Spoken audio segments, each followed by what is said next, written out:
Ladies and gentlemen, thank you very much for joining us this edition of Leak Project. I am your host, Rex Bear, and tonight's guest is Wilbur Allen, former White House Air Force One engineer and contract photographer at National Geographic. Mr. Allen, firsthand, has had contact with ETs at the age of 5. He has been featured as a guest on shows such as Coast to Coast, AM, the History Channel, Discovery Channel, and dozens of other programs presented across the globe. Wilbur has thousands of photographs of some amazing UFOs, and many of these are in our own capital, Washington, D.C. If you'd like to know more about Mr. Allen, make sure to check out his website, ufodc.com. Also, an awesome YouTube channel with a whole bunch of footage and photographs that he has taken, and that's Wilbur Allen YouTube, as well as on Facebook. Now, being an engineer and an inventor, you're no stranger to UFO encounters, are you? Not at all. I am actually brat to U.S. Air Force family, dependent of a U.S. Air Force family. And everything that I encountered on U.S. military bases. Now, when I hear stuff like that, it makes me think that a lot of them are probably experimental craft. I really don't know. It's interesting, though, on the reports where they were able to confirm and retrieve crashed extraterrestrial objects in which the occupants were either deceased or one or two living and a couple of the rest of them deceased. The description of the occupants matched the description of the occupants that came into my room that night on that base in the UK. And it was interesting, a person asked the question, why didn't my parents respond to that? Well, the question they didn't ask is, were my parents also involved in that? And they were, because when the aliens came into my room, obviously they had to be going into my parents' room at the same time. So it wasn't just what I saw at that time. I'm sure there were much more of them in my home than I saw when I was a child. So it becomes a little larger issue than one wants to consider, in the sense that we're actually talking that the results of my work are indeed because of the exposure I've had with extraterrestrials, and the same group of aliens that visited me when I was 5 in England constantly visited me, no matter what base I lived on around the world, as I was growing up as a child. So do they still make contact with you? Constantly. I mean, what's it like? Well, it's a different level now because, first of all, I'm sitting here and I've got a plethora of data, and I shared with you a lot of that data, and a lot of that data is indeed, it's consistent with the data NASA has, but a lot of people fail to realize that I have significantly more of it than NASA. So it says that without a doubt that whatever it is I'm documenting, they're directly connected to me, and that I'm able to document them in the conditions in which the technology I utilize, which is far more superior than most of the people that are doing this level of research that I know. And the samples are, without doubt, consistent with NASA in space. Well, I'm looking at the documents you sent me. It's 13 pages, How ET Enters Our Airspace, Extraterrestrial Stargate Wormhole Technology. And these are some great photographs, and you get into some really good details here. And what I will do for our audience is, after the presentation, I will put together these in the background so people can see these and get a reference point if you'd like. Fine. Okay. And so I'm looking because at you see from that data, you see from it, what I'm showing you, some of it looks like it's the same photograph, but you have to consider those are different photographs, different nights, different days. Now, you think that these are the craft from the Greys that had made contact with you since the age of 5?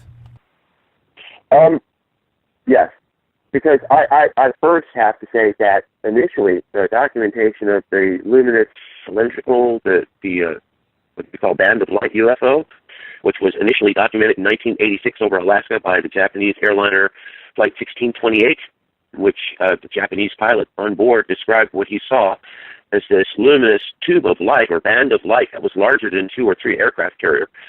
And the samples I'm showing you are indeed consistent with that.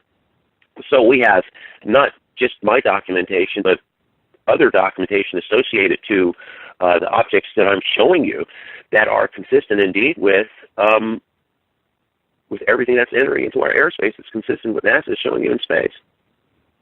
I'm looking at these things and they look like giant rods, and I'm wondering if it's because they're so fast, maybe they're a disc, and when you take the picture, it's because the frame rates. Well, no, the frame rate is that way. You see, that was one of the issues that we had to assess when I initially started documenting those, and I'm using frame rates that are 30 and 60 frames per second. And the samples that I do have, which show the objects which have the green contrail associated to them, you can see that if I slow the frame rate down, since it's 60 frames per second, that it's not a blur, it's consistency associated with the craft itself. It's also consistent with descriptions of the craft itself. So it's within reason to believe that what I'm showing you is not a blurring effect associated to it because it's moving super fast, which it is, but it's not moving that fast where I can't capture it. So with all the frames that I'm able to capture of it, it shows that it is a long cylindrical object, and then there are other objects which I'm able to capture along the same frame rates that are moving along the same velocity as this rod that show that there are spheres. So, yeah, no, what it is indeed this long band of light object. That is its overall physical description. It is what you see. Now let's go back, if we could, Wilbur, to that first time that were you abducted actually, and they were speaking to you telepathically. I mean, walk us through it. No, it was not. It was not an abduction. They came into my room, and what they performed and what they did there on the spot, and they left me there. But it wasn't something that normally one would be conscious to experience. What I think surprised them was that whatever was happening, whatever they applied to electrical impulse organisms, which we are, to inhibit us, didn't quite work on me. And it only worked on my legs and it only worked on my vocal cords, but while they came up to me and did what they did, I was completely conscious. So, no, it was different than one would perceive it to be. So they were doing like experiments on you? It wasn't an experiment. They put something in me. And where are they, in your vocal cords, you said, like in your neck? What they do is on anything that's electrical impulse, whatever life form it is, any organism that has a brain that sends signals to the limbs to make them move like we do, if they put a dampening field at the cerebral cortex, and that dampening field inhibits the flow of information from the brain to flow along to the rest of the body, that's what immobilizes people. Now, they're not paralyzed. They're just completely taken out. So they implanted you with something, and you weren't supposed to be awake, essentially, but you remember the whole thing. How many of them were there? 5. Okay. And were they gray-colored skin then? They were grays. They were small. They matched the description of the occupants of the crashed vehicles from Roswell and in New Mexico. Okay. So they are indeed consistent with what they do know as aliens from these little crashed vehicles that they were able to retrieve in the past. You know, we had Tom Schmidt on the other day, and he's done over 20 years of investigative research into Roswell. They wrote a book recently called The Children of Roswell. And I remember the eyewitness accounts of the only survivor, the only being that survived from that crash, and it spoke to this person telepathically and said, hey, everything's going to be okay. I realized that I'm not going to be able to get back to my home planet, but it was very kind, and it wasn't mean or anything. So it's interesting now when you see a lot of documentaries or a lot of the movies that portray extraterrestrials, they're these giant reptilian shapeshifters that eat people, and it's always attacking the planet and getting rid of us like we're cockroaches, essentially, and taking it back over. So do you think that they have, the greys that you've made contact with throughout your whole life, your best intentions as well as humankind's best intentions at heart? Let's look at this. Let's just go back and talk about experiences on that level. I did a show for MTV called My Big Redneck Vacation, and they sent me and the rednecks to Area 51, Nevada, to film sequences along the perimeter of Area 51, which we did. While the BBC MTV crew was filming the redneck guys on their little pieces, I went into the desert and started shooting the airspace associated to Area 51. And while shooting the airspace, in my photographs, these things that looked like large sperm cells materialized into the frames and started slithering like snakes. And the 5 frames that I was able to capture, during capturing them, something communicated to me telepathically, telling me to pack my gear immediately and leave. And I complied immediately. And 1 minute of going back to the crew van, within that 1 minute, the crew that was with the rednecks, the BBC crew, was face down in the dirt with M16s pointed at their heads, and their equipment with the video that was recorded was being removed. So, yeah, the aliens have our best interest at hand. To me, the hostilities weren't the extraterrestrials I encountered in Area 51, but the security personnel associated to it. Right. Okay. And then tell us about a couple more physical encounters that you've had with these beings, if you would. Well, I'll continue with the Area 51 story. As it told me to leave, and I did, and my crew was being arrested, we, in my crew van, decided to leave the area, which we did, and we went 100 miles back to the hotel. At the hotel, I knew I was being followed, so I set up my camera in the perimeter of the hotel, and I said, okay, show yourself to me, and within 15 seconds, it materialized on video. Now, we set up shop to film other sequences associated to Area 51 in Sedona. So we went from Area 51, Nevada to Sedona, Arizona. And in Sedona, Arizona, whatever it was that communicated to me in Area 51 communicated to me after I climbed a mountain in Sedona to shoot for Uncovering Aliens, which was on Discovery Channel. This was different than the show I did for MTV, Big Redneck Vacation. But it communicated with me and commanded me to set up my camera in the rear of my hotel room and record it enter into Sedona airspace, which I did. The minute I hit start, the object materialized into the video 2 minutes after hitting start. So I documented the same object that I documented in Area 51, which told me to leave, materializing in Sedona. And now I can show you the same objects, which I sent you on my PDF, which are 100% consistent with what I documented in Area 51, now over my home on a nightly basis. You know, I might as well say it. I haven't brought this up publicly before, but in February of 2015 in Utah, 2 separate times I saw a cylinder that was a silver metallic type when you could see it, but then it disappeared really quick. The first time I saw it, I was heading towards Logan, Utah, and I saw it on the freeway. I think it was I-35, and it was in the daytime. Then it disappeared. And then the next time I saw it was with a friend of mine, and we were heading towards Moab, Utah, the Four Corners area out there, and we both saw it. And the way that it was brought up was I was driving, and I noticed it, and I said, oh, man, I wish you saw that, because it was there for a second, and then it disappeared. He goes, what, that cylinder up in the sky? I said, yes. We both saw the same thing, and I don't know if it was, just a military craft, something that they use this ET technology. That's not a military craft, dude. No way that is military. First of all, what military craft do you know has the ability to enter and exit this realm? And when I say enter and exit this realm, when it vanishes, it doesn't simply vanish. It's gone. Where did it go? He thought it might have been some type of cloaking technology based upon the sun. Impossible. I've got samples of cloaked UFOs with high-definition digital cameras. And you can see that there's a luminous object, and you can see that there is this outline of objects around it. The outline, the digital cameras are able to see what the eye does not, and that outline, which the eye does not see, shows that the object is indeed still there. So digitally, with the camera technology that I'm using now, if it was still there and cloaked, I would be able to see it. It's not. It's gone.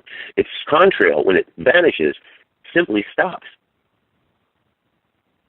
Where did it go? If its contrail stops, that's completely weird. Right. Well, I mean, it's certainly fascinating. And then if you go back to the old book called Ringmakers of Saturn, I don't know if you're familiar with that. No. Okay. I do specifically what I show.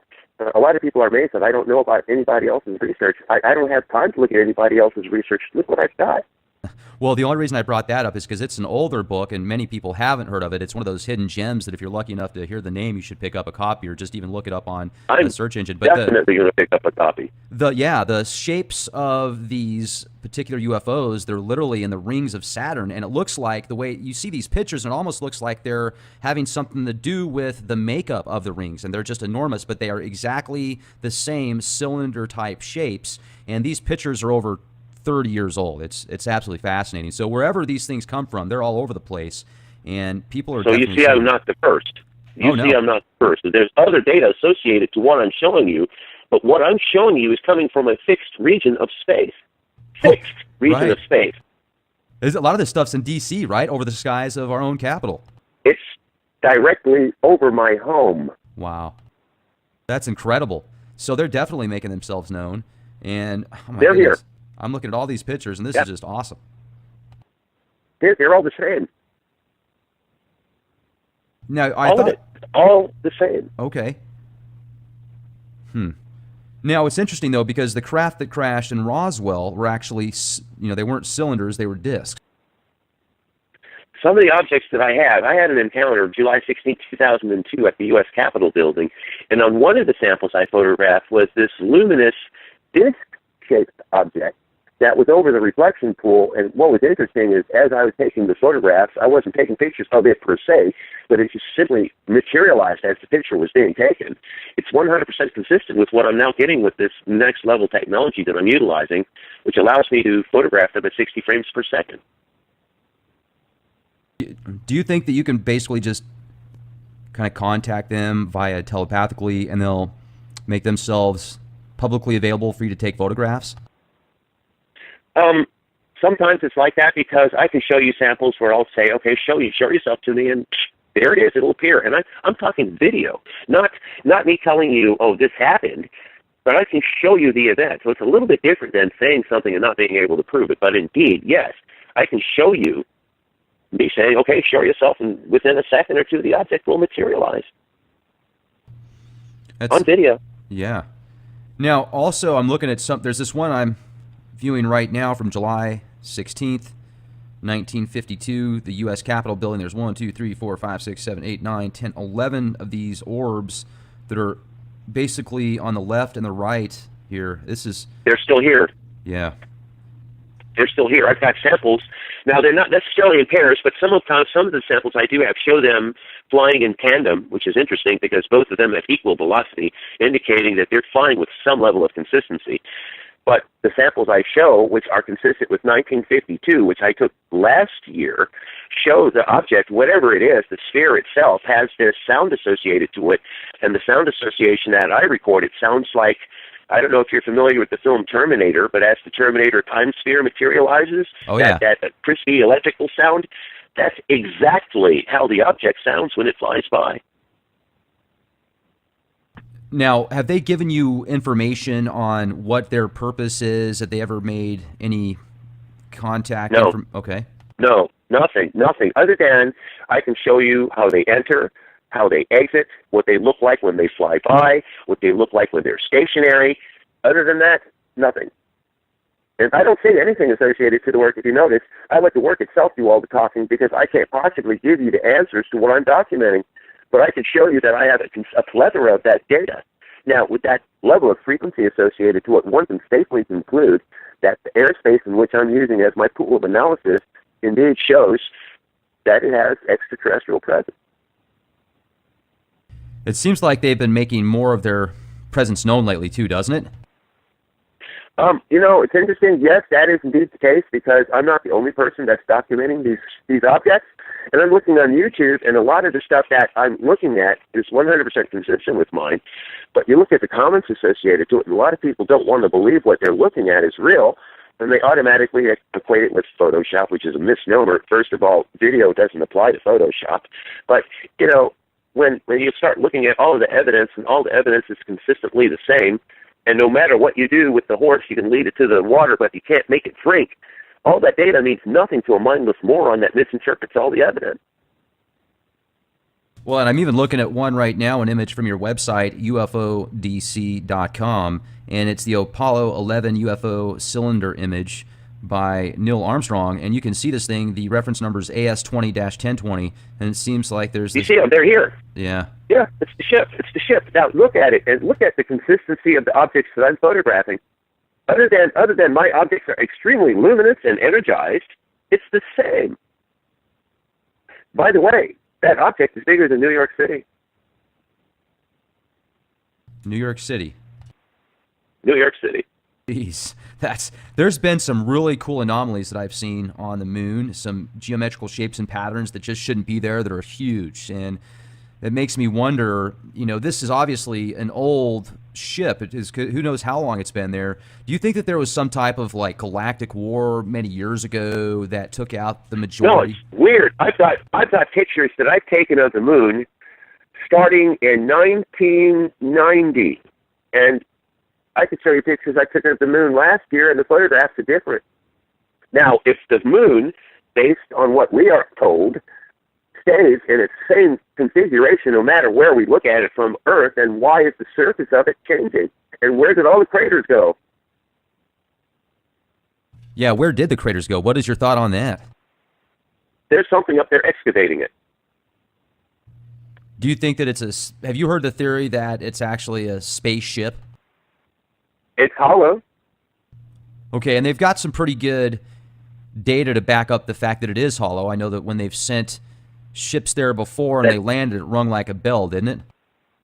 Well, no, what's interesting, they tried to send a nuke down one of them, and as the nuke ascended into one of the tubes, which they said was the entry, it deactivated. Okay. What was supposed to happen, they were supposed to explode the nuke into the crater and see if water particles would eject into the air or into the atmosphere, whatever atmosphere they claim is not there.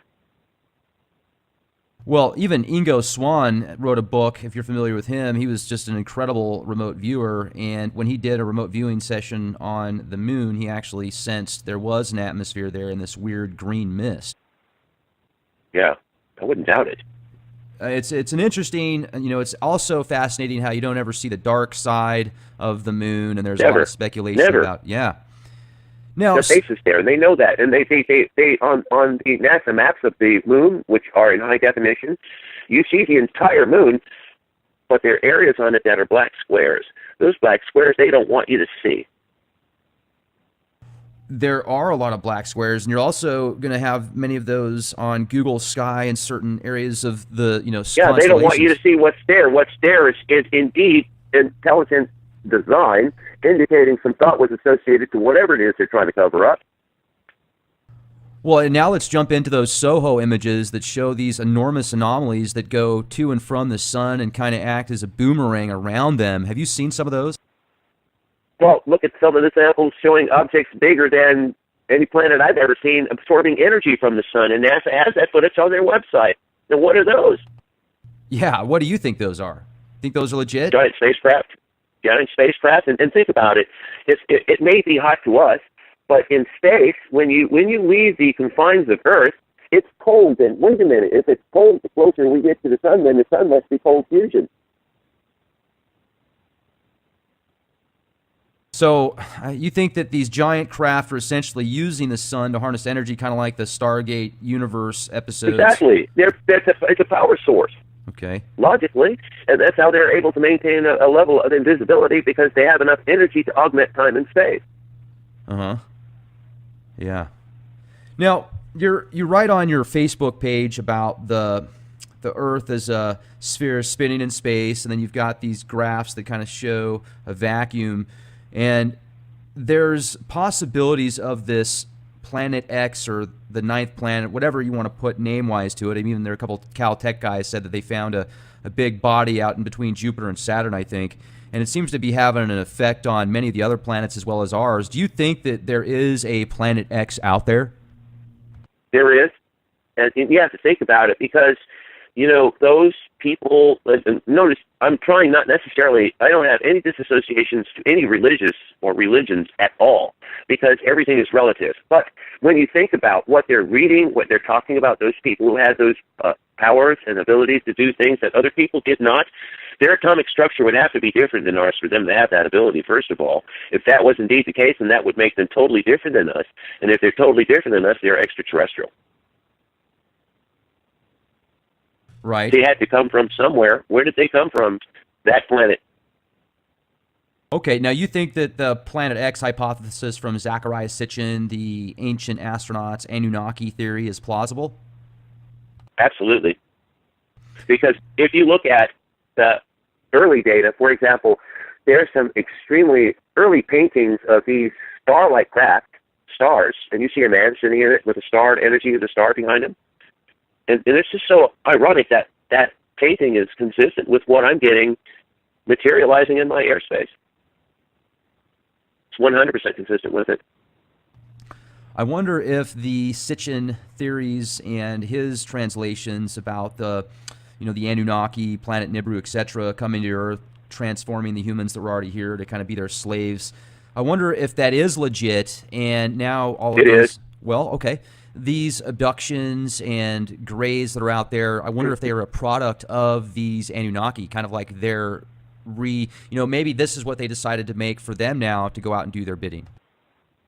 That's the problem most of us have with all of this, is that we don't know, first of all, where these little guys come from, because they never actually gave us that information. But we do know they exist. We also know that they exist also in other references, such as in the Bible, where they would refer to sometimes as demons. They would be referred to as demons.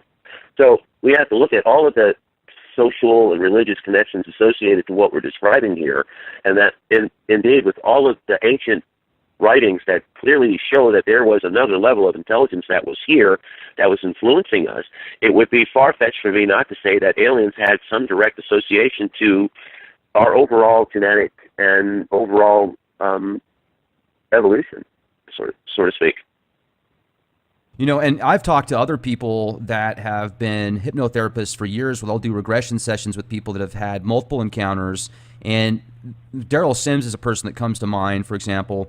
He thinks that all of these grays and the reptilians, the Nordics, the mantis extraterrestrials, he thinks that they're all cloned. And he talks to them like car models. He's like, well, the Nordics are the Corvettes. You've got different levels of grays, etc. He used to work with the CIA. I don't know if he still does. Daryl is a good friend of mine. Okay. And indeed, he was one of the first that when I started filming Uncovering Aliens, which was Discovery, was actually BBC, but it's Discovery Channel, Discovery Networks.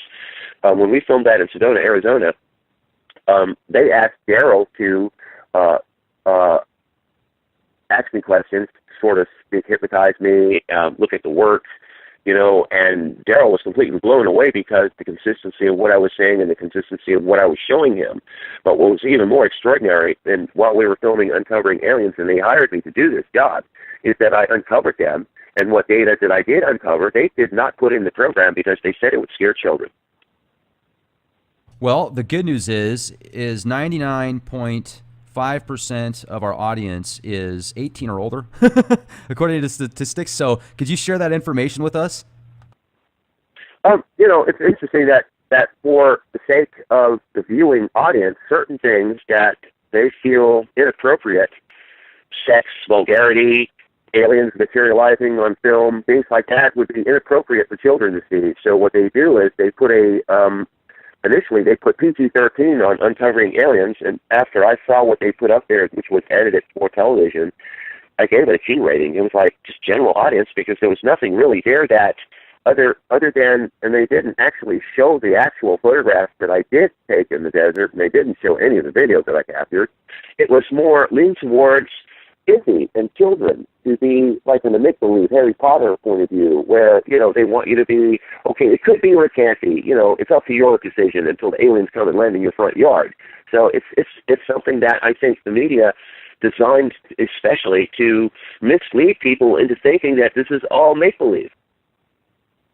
Well, and then they create that cognitive dissonance. They'll bring up these really cool sci-fi films and get people engulfed in these certain archetypes and programming, and then they'll say on one side of the coin it's real, and then the other it's not real. So it's this complete psyop to mess with people's heads, even subconsciously, to where they can't control it, just because the media is so good now at manipulating people, and they've just mastered it based on decades of psychological experiments all the way to the early 40s and organization even before then. Yeah, so they give you nothing. They may have the answer, but they're not going to give you the answer, because what they want to do is they want to milk the cow.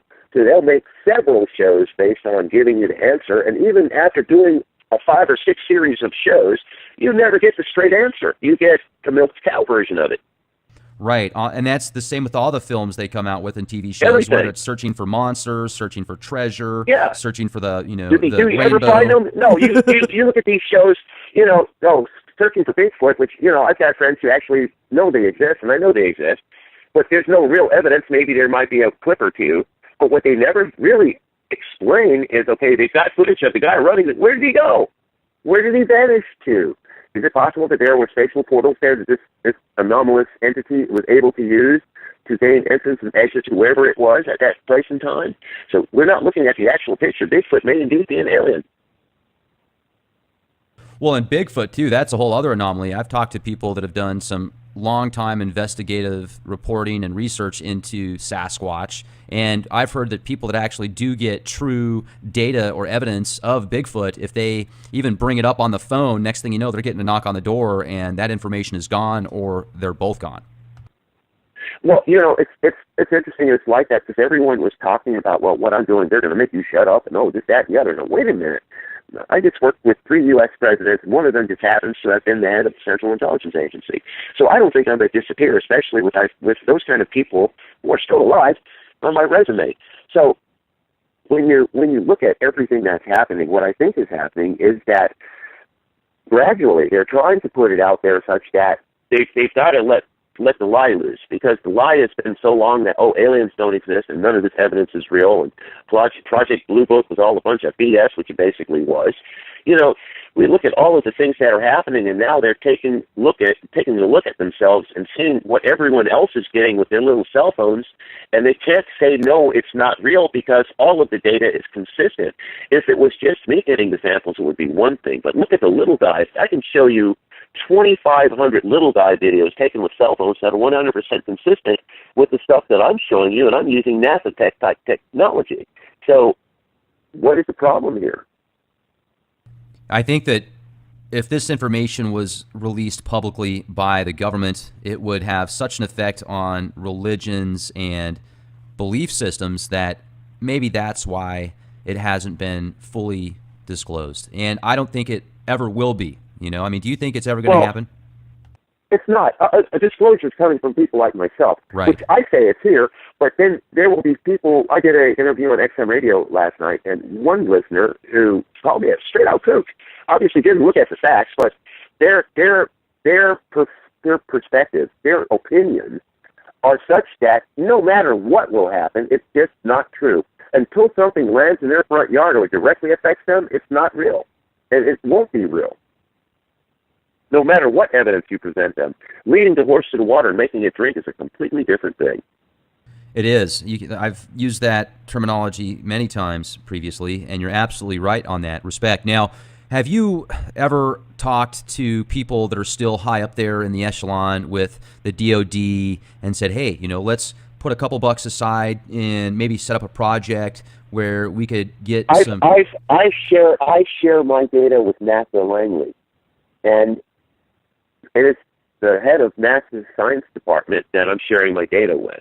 So it's not like I'm withholding my materials, because essentially, we have to look at anybody can be more advanced than NASA. SpaceX technically is more advanced than NASA. They were able to land their spacecraft back to Earth. So it is something we have to look at, where anyone can be more advanced than NASA, and if that is indeed the case, they're apt to look at other people's research, and they do look at other people's research, which is why I was able to be invited to the Pluto probe flyby by NASA, and I was in there as the Pluto probe flew by, Pluto during the time of its entry into Pluto's orbit. So, it's interesting. They're looking more, not necessarily at me as a UFO researcher, but more along the lines of a scientist, in which I'm essentially doing their job. Now, what presidents did you work for? Ronald Reagan, George Bush, and Bill Clinton. Okay. And when you went... George Bush Sr., not Junior. Right. I'm following you. I picked up on that. Now, when you were with them, what was it like? Let's go all the way back to Reagan, because, he had definitely a very charismatic personality, and obviously that might have helped with his acting career in his younger years. And I've heard both sides of the coin on his administration. Certainly when I can remember growing up, I was a little kid, but, I saw the things that took place in the fall of the wall in Germany, Eastern Germany, etc. And it's just a fascinating time. He had a lot of power. He had a lot of power. He had a lot of power. He also believed that aliens were a threat. Now, it's interesting. I still have my contacts within, not necessarily presidential administrations, but within the people that make those administrations. One of those people is John Tedesca, and John is a good friend of mine. So I share my data with John also. So Peer Center for American Progress is one of the people that I consider confidants, and I share my information with these people. Is the campaign manager for Hillary Clinton. So It's not like I'm out of the loop, and it's not like I'm sitting here talking randomly and, haphazardly doing research for nothing. I share my information with people in hopes that they see that what's happening is far more reaching than meets the eye, and I'm able to show without a doubt that I am able to get this information as a direct result of extraterrestrial contact, because I have more of it than NASA. And I'll bet you there's a very close eye that's kept on you kind of clandestinely, where they can keep track of that data as well. You pull up something on your screen that's probably getting mirrored somewhere. I have no problems with that, because, first of all, look at my background. I work with U.S. presidents, so I hope somebody's watching my dad. I want that to happen, so I have nothing to hold back. I'm completely transparent with everything that I do. So, I'm not worried about what one would think about me and what I say about my work and what my work represents, because it has nothing to do with me directly at all. I'm simply showing you that it does indeed exist to the best of my ability. Right, and that's awesome. I absolutely applaud you for that. Now, let's go back to when you were there with that administration. I mean, did you actually work in the White House, or were you working in Langley? I worked in the White House. I worked on board Air Force One. I worked on board Marine Two. Now, on board Air Force One, what's that like? Give us a tour. It's like, let's see, what is the most luxurious hotel you can imagine? The Hilton? Ritz-Carlton. Let's see. It's like the Ritz-Carlton on wheels with wings. Nice. That's the only description I can give you. It's the Ritz-Carlton with wings. That's awesome. Absolutely. Yes, Fit it for a is. king. And when you were on there, so what did you do? Were you working on the electrical systems, the security systems, or? I go wherever the president went, and I made sure that whatever he said or whatever he did was completely covered correctly, and that whatever they covered went directly to whoever it was supposed to go to. Wow. Okay, so you were actually you were hanging out with him. Doing quality control. Yes, exactly. It's not like I say, I worked in the White House and never had presidential contact. That's contrary to that. All of my jobs had direct contact with the president. So it's different at a different level when I'm saying that I made contact with extraterrestrials than to look at me and say, well, okay, maybe this guy is not working with a full deck, after I just told you I have 3 presidents on my resume. Paul Hellyer, you've heard of him? The 90-year-old, no. He's 91 now. He was a prime minister for Canada. He actually came out and said that there are extraterrestrials, showed photographs. So he had a very prestigious position as well, obviously with the Canadian government, and came out with all sorts of photos and such. Real nice guy, and I just brought him up because kind of the same as far as having a very strong position in the government and not just being somebody off the street saying, hey, check this out. I've got this really cool picture that I want to share with you. That's incredible. And one thing that I would like to ask you, Wilbur, because you did work directly with Ronald Reagan and President Bush and Clinton. There's so many rumors about these guys out there, right? You've got everything from reptilian shapeshifters to whatever. And you've got this new series, House of Cards, that Kevin Spacey plays, does just an outstanding job, I think, in that series. Whether you love him or hate him, he just does a great job playing that character. And there's a lot of chaos and drama and stuff behind the scenes that goes out in House of Cards. And it kind of makes it look like things that are passed, certain bills and legislations that are taken care of, are done so because of personal reasons, not because of the people. What was it like working for these guys? Was it just totally charismatic and they were genuinely sincere, or were they narcissistic? They were. Most of the people I worked with, Ronald Reagan was one hell of a person. He was kind. He was exactly like you saw him on the screen. I had the most respect for the man. He allowed me to work directly with him on Air Force One. It was a completely different ballgame than the administration there is now. And what I'm showing you on my PDF, for example, if you notice the angular velocity associated to most of those files, all of them are in line with the White House. Now that's interesting. Maybe they're kind of like surveillance. Yeah. I'm not sure, but, there's a very strong possibility. There's several things that I have to consider with my data, especially with the kind of research that I'm doing. Is one of them spatial portals, which there is indeed one there.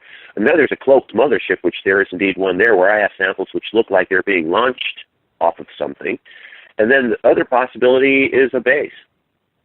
And that's one thing that we have to consider, because the frequency associated to what I'm documenting clearly indicates that there is something consistent that they're flying to and from in that airspace, in that velocity, in that angular trajectory associated with what I'm documenting. Do you think that there could be a very strong presence right now with ETs behind the scenes influencing the DoD and many of the government and political leaders? You see that in Area 51. That's indeed what's happening. Okay, so like you remember that call, maybe this is an infamous call, it's probably 10, 15 years or even older, where this guy calls in coast to coast, then he's like, I'm on the run, man, I've only got a second to talk, and they're watching me, they're going to triangulate this location where I'm at, and he's freaking out, and then he starts talking about Area 51, it's not what you think, they're interdimensional beings, then all of a sudden, coast to coast, the entire radio station goes down, and gets disconnected, and then a few minutes later, it starts back up. Did you hear that? Did you ever? That's possible, because that may be indeed the case.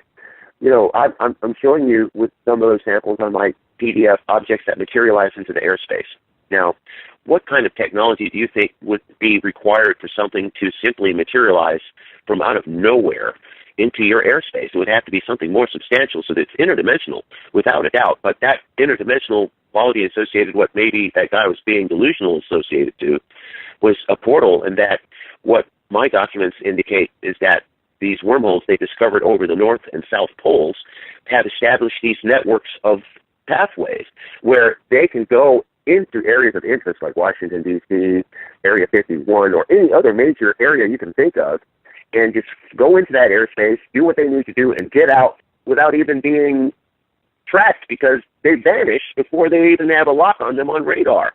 So they're using these portals, which are associated to these North and South Pole magnetic fields, and that's how they're gaining entry into our airspace. Are they a threat, do you feel? I don't think they're a threat because, again, I'll go back to Area 51 and the anomaly telepathically telling me to pack my stuff and get out of there before the humans arrested my crew. I would say that they were looking out for my best interest, and that the threat essentially is not the aliens but the humans. Those who don't want that data or that information or that technology to be known to everyone else. They want to keep that technology and data and information there. Very similar to the Smoking Man in the X-Files series. If you've seen the last 6 episodes that recently came out this year, it's basically the exposure of an agenda of a very few amount of people that basically control the world, and they take this technology from Roswell for their own agenda so that they can travel the stars and everybody else has to stay on Earth. And I wonder sometimes, with the way that this Earth is being pillaged in this industrial age, there's very little balance right now with many of these gigantic corporations, these just enormous companies that seem to have so much power and control. Do you think that maybe they know this and they're like, okay, well, we've got this technology to take off whenever we want, so we don't really care about our ancestors or their ancestors. Let's just pillage the Earth and then we'll take off when it's time? Well, let's look at something different. Let's look at intellectual properties, copyrights, patents, trademarks, things like that. You can have a copyright in the United States, and in the United Kingdom it means absolutely nothing, but yet the United Kingdom is a ally of this country. So wait a minute, that means they can have technology they won't share with us, which they don't, and we can have technology we have, which we don't share with them, which we don't. So it's like a little game. It's who has the biggest guns. And in this case, what they're doing is who has the biggest spacecraft, alien technology, who has the best alien technology. And the United Kingdom is in on this also. I'm sure that there's probably multiple countries involved. Now, do you think at the top levels there's a organization that can have authority over all governments? Yes. Okay. It's like look at Earth like a chess, as a game of chess, and that's exactly what it is. 3-dimensional chess. Do you believe in the shapeshifter theory that's been very popular since the 90s? I've got samples of objects that morph on film, yes. Well, I guess that could make sense. If a spaceship can transform and change shapes, then why can't a biological entity? Exactly. Which, in that case, I would think that if you go back to the Zecharia Sitchin translations of the Sumerian tablets, where the Enki and Enlil are basically the two fighting factions of the outcome of humans, because they were the ones that were supposedly involved in our manipulation of the DNA. And then you can reference Enki to the devil and Enlil to Yahweh and back and forth, etc. So maybe that these two factions are still fighting. and trying to gain control one over the other, and it's kind of like a virtual reality avatar game for them. Well, you have to look at, first of all, we were initially, and I'm going to bring this back just a little bit, talking about this PDF and the objects on the PDF. Now, and everything is relative to what we're talking about right now. Now, I've got to bring other people into this mix just so I can just solidify certain things, so to speak. I've got other people like Wayne Miller and then Melvin Harris and some other people, which I can name, photographically have the same subject matter in which I'm photographing on their photographs. It says that if they're getting them in New York and in Idaho, and I'm getting it wherever I go, that whatever it is, that level of technology, which clearly is not human technology, that there must be a presence associated to that object being photographed in that airspace, such as a base, or something there that has it coming and going there consistently. And Wayne's pictures are consistent with mine. Melvin Harris's pictures in Mount Vernon, New York are consistent with mine. And there are a few other people which I can name, and I excuse myself for not remembering the names off the top of my head, but they're all consistent with mine. So what can we all conclude from all of this information which is out there is that whatever it is that we're photographing, it is indeed in our airspace. And if it's not our technology, then whose technology is it? It is extraterrestrial. It very well could be. And if we could jump back for a moment, when you worked for George Bush Sr., was it similar to working with Reagan, where you would actually go with him on Air Force One and help him with certain situations as well? Yes, I worked with George Bush. One job extensively was at National Institute of Health, where he went into a research lab there. And I was heavily scrutinized by Secret Service for that particular job, but they allowed me in regardless because of my experience with Ronald Reagan. But yeah, it was interesting. They are, I was never not necessarily in his face constantly as I was with President Reagan, but it was a different thing at a different level, since he had just come out of the Central Intelligence Agency to become President of the United States. What was it like when you were working for Clinton? A joke. Really? Yeah, well, I'm a Republican, so, when the Democrats have you and they see what your background is, they don't treat you lightly when you're not at their party. So I wasn't at their party. I got treated like, okay, you can go clean the toilet. Huh. No, there really is some serious... If there's a Democrat in the office, you can bet the people around him are Democrats. If there's a Republican in the office, you can bet the people around him are Republicans. So, when you put apples and oranges together, it just doesn't work. What do you think is going to happen with the elections this year? I'm not sure because, I'm not feeling not necessarily the racist approach applied by Donald Trump, and I'm not feeling Hillary's approach either, because there's a level of insincerity associated to the data that was not being told about her email servers while she was Secretary of State or whatever she did in her job in the past. So yeah, it's I don't know. We're going to vote whatever it is into office, and whatever happens is going to happen because we put them there. Do you think that we actually have a say, though, in who gets put in office, or do you feel that it's more predestined based upon the backers and the powers that be? It's predestined. It's all manipulated by funds. Everything. It's all a manipulated structure. This is nothing. This is a democratic society where you vote for things. That's BS. Your vote means absolutely nothing. Means something to you. At least you think it does, because you're going out there and voting. It was done. They have to do it. It's a democratic process. It has to be done.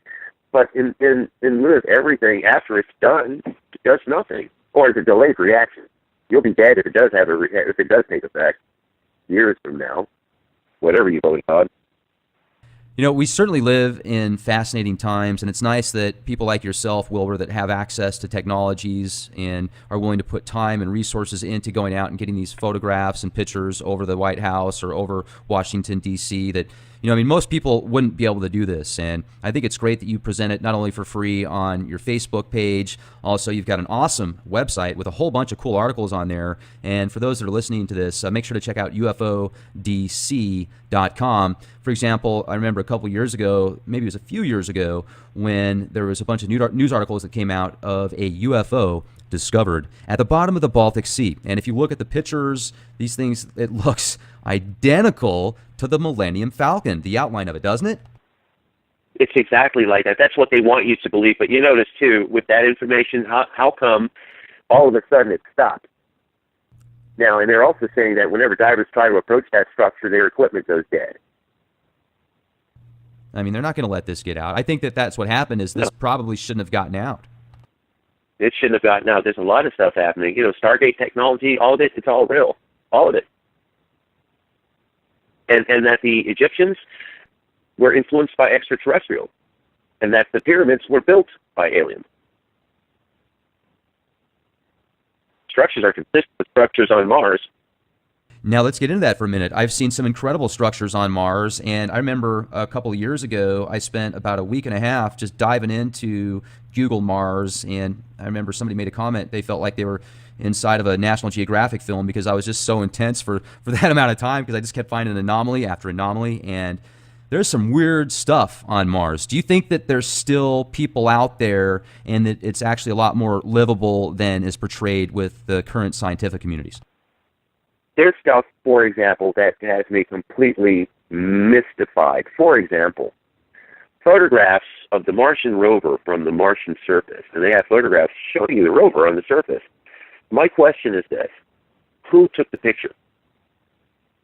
Now, it shows it has an arm with a camera on it, but wait a minute, it can't be the camera taking the photograph of the rover because it would have the arm as part of the photograph itself, which it does not.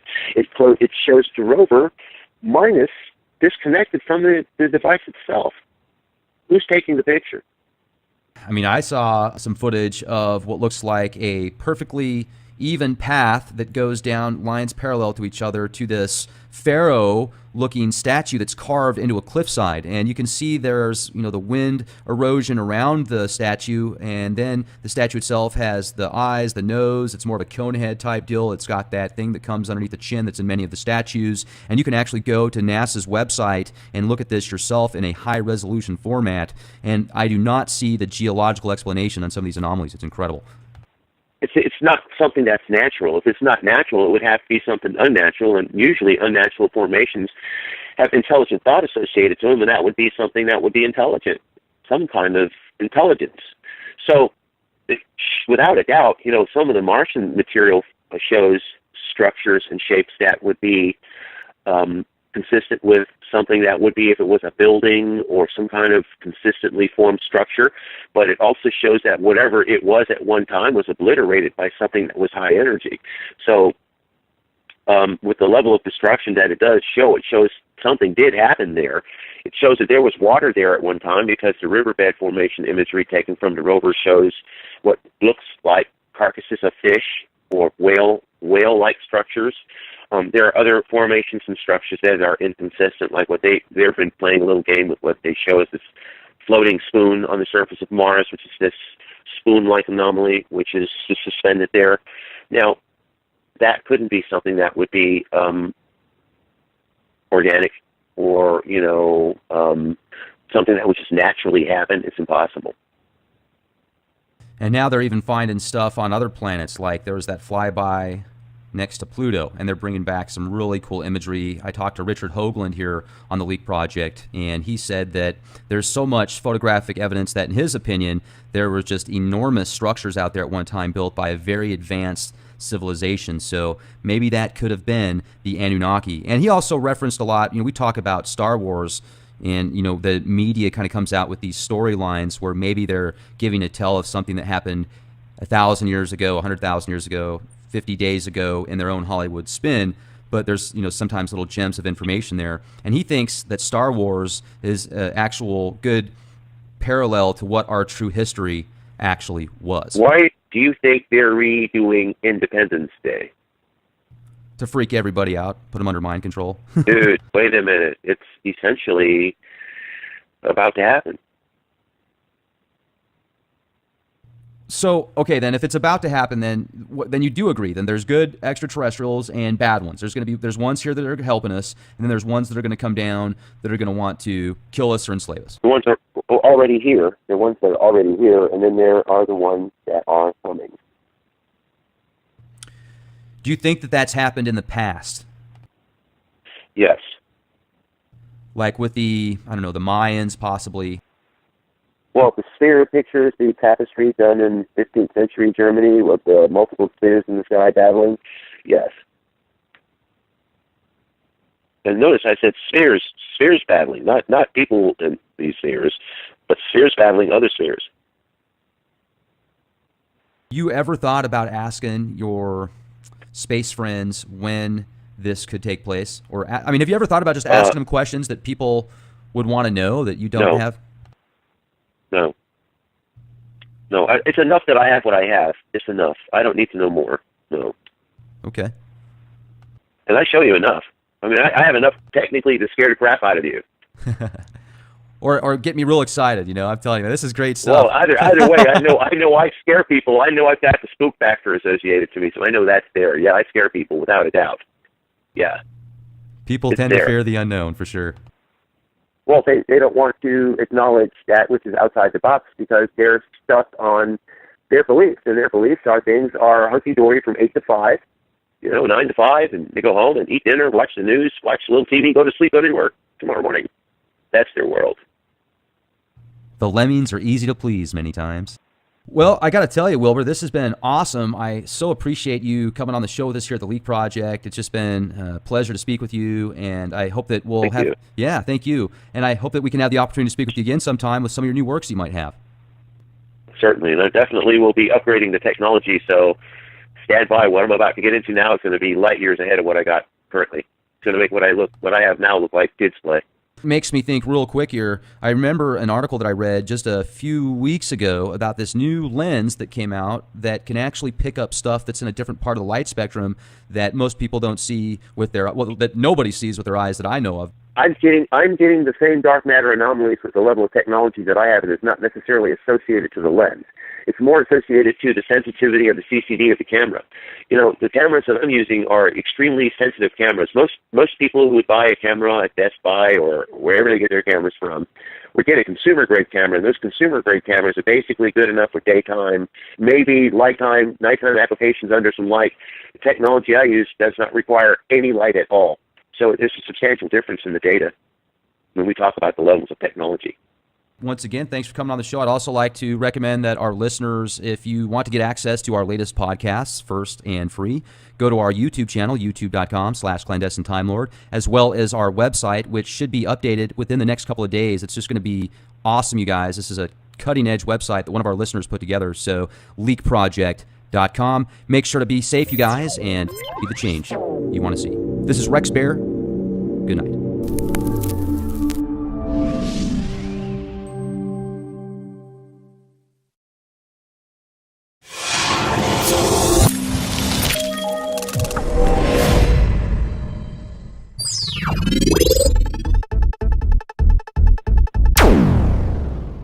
Ladies and gentlemen, thank you very much for joining us this edition of Leak Project. I am your host, Rex Bear, and tonight's guest is Wilbur Allen, former White House Air Force One engineer and contract photographer at National Geographic. Mr. Allen, firsthand, has had contact with ETs at the age of 5. He has been featured as a guest on shows such as Coast to Coast, AM, the History Channel, Discovery Channel, and dozens of other programs presented across the globe. Wilbur has thousands of photographs of some amazing UFOs, and many of these are in our own capital, Washington, D.C. If you'd like to know more about Mr. Allen, make sure to check out his website, ufodc.com. Also, an awesome YouTube channel with a whole bunch of footage and photographs that he has taken, and that's Wilbur Allen YouTube, as well as on Facebook. Now, being an engineer and an inventor, you're no stranger to UFO encounters, are you? Not at all. I am actually a brat to U.S. Air Force family, dependent of a U.S. Air Force family. And everything that I encountered on U.S. military bases. Now, when I hear stuff like that, it makes me think that a lot of them are probably experimental craft. I really don't know. It's interesting, though, on the reports where they were able to confirm and retrieve crashed extraterrestrial objects in which the occupants were either deceased or one or two living and a couple of the rest of them deceased. The description of the occupants matched the description of the occupants that came into my room that night on that base in the UK. And it was interesting, a person asked the question, why didn't my parents respond to that? Well, the question they didn't ask is, were my parents also involved in that? And they were, because when the aliens came into my room, obviously they had to be going into my parents' room at the same time. So it wasn't just what I saw at that time. I'm sure there were much more of them in my home than I saw when I was a child. So it becomes a little larger issue than one wants to consider, in the sense that we're actually talking that the results of my work are indeed because of the exposure I've had with extraterrestrials, and the same group of aliens that visited me when I was 5 in England constantly visited me no matter what base I lived on around the world as I was growing up as a child. So do they still make contact with you? Constantly. I mean, what's it like? Well, it's a different level now because, first of all, you know, I'm sitting here and I've got a plethora of data, and I shared with you a lot of that data, and a lot of that data is indeed, it's consistent with the data NASA has, but a lot of people fail to realize that I have significantly more of it than NASA. So it says that without a doubt that whatever it is I'm documenting, they're directly connected to me, and that, you know, I'm able to document them in the conditions in which the technology I utilize, which is far more superior than most of the people that are doing this level of research that I know. And the samples are, without doubt, consistent with NASA in space. Well, I'm looking at the documents you sent me. It's 13 pages, How ET Enters Our Airspace, Extraterrestrial Stargate Wormhole Technology. And these are some great photographs, and you get into some really good details here. And what I will do for our audience is, after the presentation, I will put together these in the background so people can see these and get a reference point if you'd like. Fine. Okay. And so I'm looking because at these. You see from that data, you see from it, what I'm showing you, some of it looks like it's the same photograph, but you have to consider those are different photographs, different nights, different days. Now, you think that these are the craft from the Greys that had made contact with you since the age of 5? Yes, because I first have to say that initially the documentation of the luminous cylindrical, what we call band of light UFO, which was initially documented in 1986 over Alaska by the Japanese airliner Flight 1628, which the Japanese pilot on board described what he saw as this luminous tube of light or band of light that was larger than 2 or 3 aircraft carrier. And the samples I'm showing you are indeed consistent with that. So we have not just my documentation, but other documentation associated to the objects that I'm showing you that are consistent indeed with everything that's entering into our airspace. It's consistent with NASA showing you in space. I'm looking at these things, and they look like giant rods, and I'm wondering if it's because they're so fast, maybe they're a disc, and when you take a picture, it's because the frame rates... Well, no, the frame rate is that way. You see, that was one of the issues that we had to assess when I initially started documenting those, and I'm using frame rates that are 30 and 60 frames per second. And the samples that I do have, which show the objects, which have the green contrail associated to them, you can see that if I slow the frame rate down, since it's 60 frames per second, that it's not a blur. It's consistency associated with the craft itself. It's also consistent with descriptions of the craft itself. So it's within reason to believe that what I'm showing you is not a blurring effect associated to it because it's moving super fast, which it is, but it's not moving that fast where I can't capture it. So with all the frames that I'm able to capture of it, it shows that it is a long cylindrical object, and then there are other objects which I'm able to capture along the same frame rates that are moving along the same velocities as this rod that show that there are spheres. So, yeah, no, what it is indeed this long band of light object. That is its overall physical description. It is what you see. Now, let's go back, if we could, Wilbur, to that first time that were you abducted, actually, and they were speaking to you telepathically? I mean, walk us through it if No, you could. no, it was not. It was not. It was not an abduction. They came into my room, and what they performed and what they did there on the spot, and they left me there. But it wasn't something that normally one would be conscious to experience. What I think surprised them was that whatever was happening, whatever they applied to electrical impulse organisms, which we are, to inhibit us, didn't quite work on me. And it only worked on my legs and it only worked on my vocal cords, but while they came up to me and did what they did, I was completely conscious. So, no, it was different than one would perceive it to be. So they were doing like experiments on you? It wasn't an experiment. They put something in me. And where are they, in your vocal cords, you said, like in your neck? What they do is on anything that's electrical impulse, whatever life form it is, any organism that has a brain that sends signals to the limbs to make them move like we do, if they put a dampening field at the cerebral cortex, and that dampening field inhibits the flow of information from the brain to flow along to the rest of the body, that's what immobilizes people. Now, they're not paralyzed. They're just completely taken out. So they implanted you with something, and you weren't supposed to be awake, essentially, but you remember the whole thing. How many of them were there? 5. Okay. And were they gray-colored skin then? They were grayish. They were small. They matched the description of the occupants of the crashed vehicles from Roswell and in New Mexico. Okay. So they are indeed consistent with what they do know as aliens from these little crashed vehicles that they were able to retrieve in the past. You know, we had Tom Schmidt on the other day, and he's done over 20 years of investigative research into Roswell. They wrote a book recently called The Children of Roswell, and I remember the eyewitness accounts of the only survivor